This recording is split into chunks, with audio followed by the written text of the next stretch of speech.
Hey, it's Wednesday, December 22. I just got back from Home Depot and I got everything I wanted. I got some number 8 stainless steel screws. I actually was looking for number 6, but I think 8 will be fine. We're gonna give it a shot. Those screws are gonna go in the aluminum that's gonna go around these edges. I got the 2 pieces of aluminum. I got an 8-footer and a 4-footer, which hopefully I can get away with the 8-footer. I can give back the other one. And I bought all these bolts. These are to attach all my shoe cabinet and the passenger seat. So now that we added the extra thickness of the laminate floor, or not laminate, the vinyl floor, the bolts weren't long enough. They really weren't long enough before, but there was long enough to get a nut on the bottom. So here we go. We already got the driver's seat installed and was able to crank down the bolts fully tightened with those pieces of pipe in there. It worked great. I'm very happy with how that came out.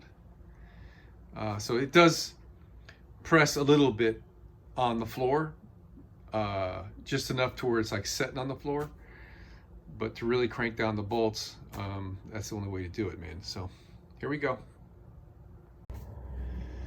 Well, it took me a while, but I got all the angle cut. I'm very, very happy with how it came out. It was not easy. This is not a 90 here, so I had to figure out how to cut this and have all the ends line up. This is a 90, so that wasn't too bad. This took me a little while here to get that to fit. This one was the first piece I cut, this was the first piece I cut. This piece of aluminum actually was a leftover I had at the house here.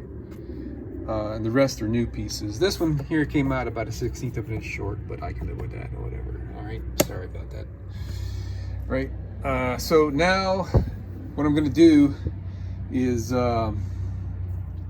take a piece of scrap, like maybe this, and countersink it with the screws I intend on using, and sink a hole and make sure that it does what I want it to do in the subfloor down there, because the issue that we're dealing with, it's not an issue, but the subfloor ends 1/4 of an inch back.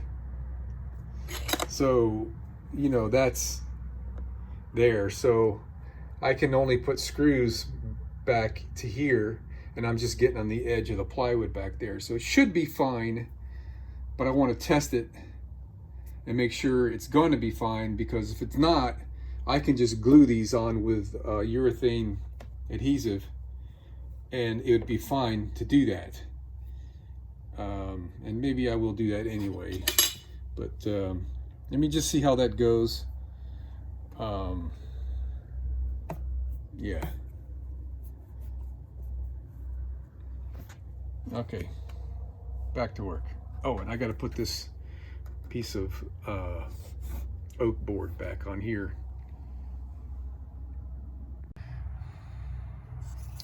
Well, it works. The plywood holds the screw perfectly fine.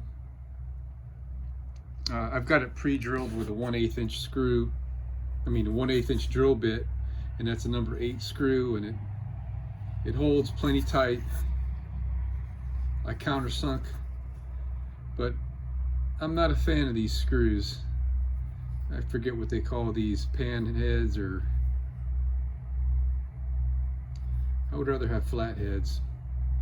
So I'm going to take a trip to the hardware store. This is all that Home Depot had, but the local hardware store may have what I'm looking for. And it's just a little bit neater finish when they're flat heads like these.